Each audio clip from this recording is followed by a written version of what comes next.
Aujourd'hui c'est dimanche et je vous emmène avec moi dans un nouvel appartement que je viens de rentrer. Dans une résidence calme et sécurisée en plein centre de Montpellier. Si ça c'est pas la pépite du jour. La première chose que je fais c'est l'état des lieux de l'appartement pour voir ce que m'ont laissé les anciens voyageurs. Comme vous pouvez le voir, c'est quand même assez clean. Je peux vous dire que j'ai été agréablement surpris de retrouver l'appartement clean. Aujourd'hui il pleuvait, donc j'ai évité d'ouvrir les volets parce que sinon il fallait aussi que je fasse les fenêtres.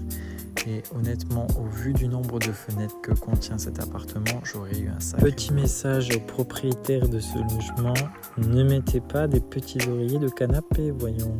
Comment vous voulez qu'on dorme? Parce que oui, le confort c'est quand même la règle numéro 1 si vous voulez avoir un bon avis. Je vérifie le frigo et le congélateur et j'ai eu une très bonne surprise, tout était propre. Mais même la cuisine. Bon, après généralement les gens qui viennent dans nos Airbnb commandent à manger, ils font très peu la cuisine. Donc généralement je n'ai pas beaucoup de travail à moins qu'il reste plusieurs semaines, mais ça c'est plutôt rare. Je passe toujours un coup dans le four pour avoir la conscience tranquille même s'il est propre. Matez-moi ce canapé. Oh là là, la couleur, j'adore. Vraiment, ça fait un espace un peu cocooning. Ça me rappelle un appartement que j'ai fait. Vous vous souvenez à Montpellier avec la cuisine jaune moutarde? En l'occurrence, je ne suis pas décorateur d'intérieur, mais mettez des lumières blanches, surtout avec un bel espace. Je trouve que le fait d'avoir mis une lumière jaune, en l'occurrence, ça ternit vraiment la salle de bain.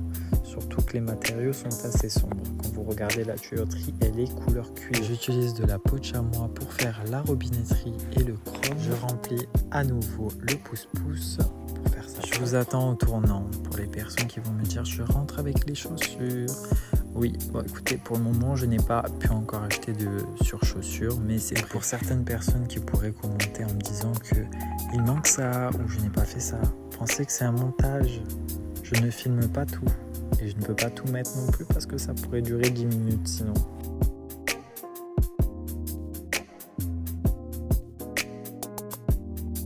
Pour les mauvaises langues, cette fois-ci je filme quand j'aspire et quand je lave le sol parce qu'on me le reproche souvent. Mais c'est juste que je filme pas tout et puis ça me prend beaucoup d'espace dans mon téléphone. Le ménage est pour moi terminé. Bisous.